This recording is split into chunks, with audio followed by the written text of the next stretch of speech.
สวัสดีค่ะทุกคนวันนี้นะคะเป็นวันพิเศษของนกแล้วก็หลายๆคนด้วยแหละนะคะแต่ว่าวันนี้นกได้ของขวัญวันเกิดมา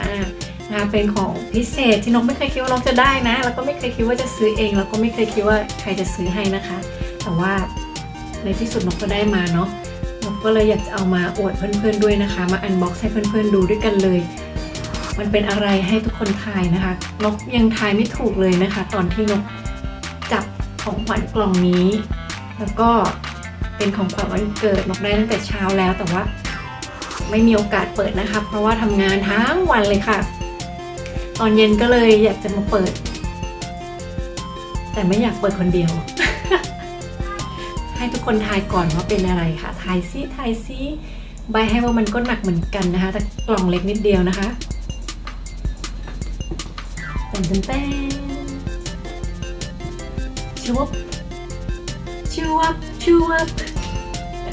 ฉลยแล้วนะคะก็คือมันคือนี่ค่ะ Osmo Mobile 3มันก็คือกิมโบนั่นเองนะคะที่นกแบบอยากได้มานานนะคะแต่ก็ไม่ได้เคยคิดว่าจะ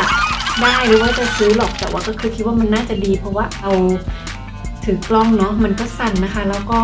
ไม้เซลฟี่ของนกเนี่ยมันก็หลวมๆตรงข้อต่อนะคะมันก็จะคอยแกว่ง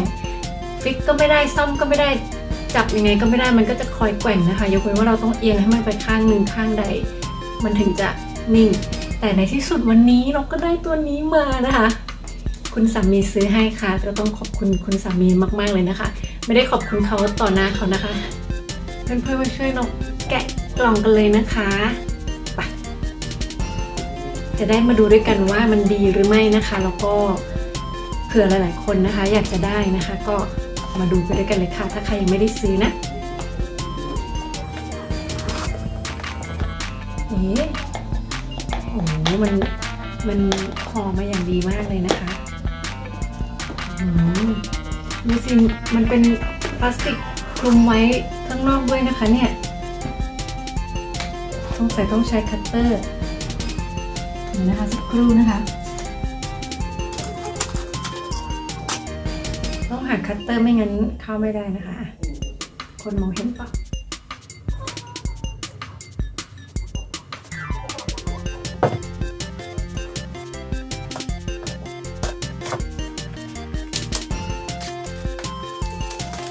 แกะแล้วนะคะแกะพลาสติกแล้ว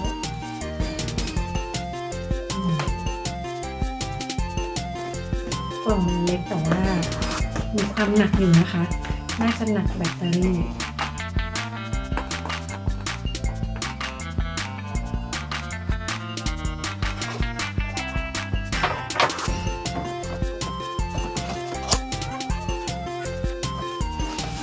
โอ้โห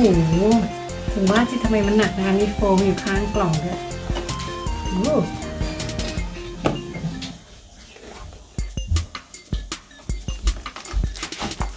แต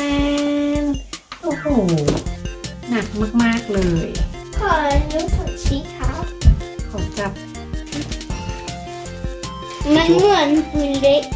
ปืนพกเลยอ่ะใช่แล้วก็ในกล่องก็จะมีอันนี้อีกอันหนึ่งแค่นี้นะคะไม่มีอะไรก็คือเหมือนปืนพกพิวมันรู้สึกอย่างนี้ในกล่องก็จะมี2ชิ้นแบบนี้นะคะแล้วก็มีโฟมรองอยู่ข้างในแกะอันไหนก่อนอันนี้ก่อนใช่เราอยากดูว่ามันเป็นอะไรแกะกล่องเลยก่อนนะคะอย่าเตะนี่นะมันห่อมาแบบว่าไอ้นี่มากเลยนะคะเขาเรียกอะไรล่ะเนียบมากแกะไม่ออกเลยอ่ะอันนี้ก็จะเป็นอุปกรณ์เสริมนะคะสายนี่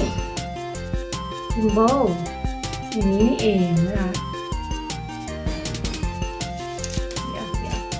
นี่ก็เป็นสายให้ผูกไว้อันนี้ก็จะเป็น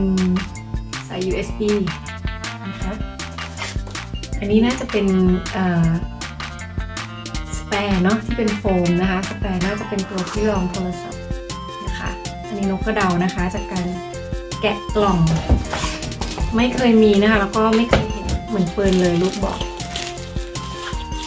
มันไม่เหมือนแต่มันรู้สึกเหมือน อืม เพราะว่ามันมีฮันดู นี่ค่ะเหมือนปืนจริงด้วยอะแล้วมันใช้ยังไงล่ะเนี่ย นี่นะคะ เป็นที่จับกล้องใช่ไหมแล้วก็อันนี้มีโฟมรองมานะคะ เดี๋ยวนี่นะคะ ว้าว หมุนได้ แล้วก็กำลังคิดว่าแล้วมันจะหมุนขยับตรงนี้ยังไง นี่นะคะก็ขยับไม่ได้นะคะ ตรงเนี้ยเดี๋ยว